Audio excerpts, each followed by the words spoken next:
Nicolas Meyer-Rossignol, qui aura la parole après moi.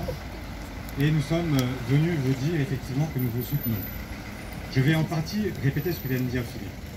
Le combat que vous menez ici est un combat qui est évidemment un combat pour vous-même, pour votre pouvoir d'achat. Et ce que vous demandez n'est pas exorbitant.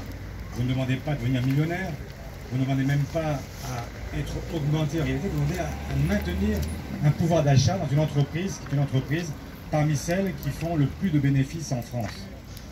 Et donc ce combat que vous le portez pour vous-même, mais vous le portez aussi pour toutes celles et ceux qui en France veulent ce signal, veulent qu'on puisse dire que effectivement le travail doit continuer à payer. Vous n'êtes pas responsable de l'inflation, vous n'y êtes pour rien, et les salaires n'y sont pour rien. Et il n'est pas normal pour des gens qui ont des salaires modestes, et donc qui subissent une inflation qui n'est pas simplement de 6,2%. C'est une moyenne. La réalité, c'est que pour celles et ceux qui consomment essentiellement de l'énergie, leur voiture, leur chauffage, leur électricité, leur alimentation, quel est le montant de cette inflation? C'est pas 6,2, c'est 12% pour l'alimentaire, c'est 15% pour l'énergie. Et donc, quand vous demandez 6 ou 10%, la réalité, c'est que vous ne demandez pas la lune. Vous demandez simplement une entreprise qui fait des bénéfices gigantesques, dont la cote à la bourse vient d'augmenter ce matin de 8,7%. Vous demandez en fait à être augmenté de 6%. Ils ont eux-mêmes dans la journée pris 8,7%. Ils viennent de distribuer 4 milliards de dividendes. 4 milliards. Si on avait simplement prélevé 4% de ces 4 milliards, vous seriez, vous, aujourd'hui, augmenté de 10% sur les sites français. Donc il y a là une anomalie incroyable. Et si, ici, à Sanofi, rien ne se passe, où est-ce qu'il se passera quelque chose en France? Où est-ce qu'on aura quelque part à distribuer, à redistribuer? Et c'est vrai qu'il y a aujourd'hui des prédateurs.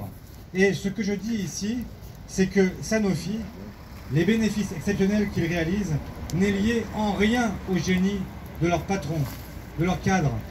Il n'y a pas eu d'innovation, il n'y a pas eu de gain de productivité, il n'y a rien eu du tout. La seule chose qui justifie ces bénéfices exceptionnels, c'est la crise sanitaire.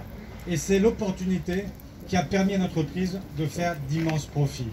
Donc ces profits-là ne peuvent pas ne pas être partagés.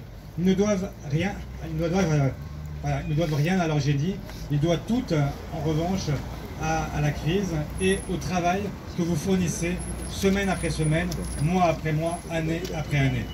Quand on est payé ce que vous êtes payé, et ici, il n'y a pas de nantis. Personne n'a été augmenté de 52% au cours de l'année précédente. Ça se saurait. Et donc, vous êtes dans une situation où vous êtes vraiment en droit de réclamer. Voilà. Comme l'a dit Philippe, nous n'avons pas, nous, politiques, à nous prononcer sur ce que vous choisirez de faire. Et ça, c'est votre pleine et entière liberté. Et nous suivrons de toute façon les solutions, les décisions que vous prendrez. Mais ce qui est certain, et ce que vous devez comprendre, c'est que nous sommes derrière vous. Cette lutte, elle est exemplaire.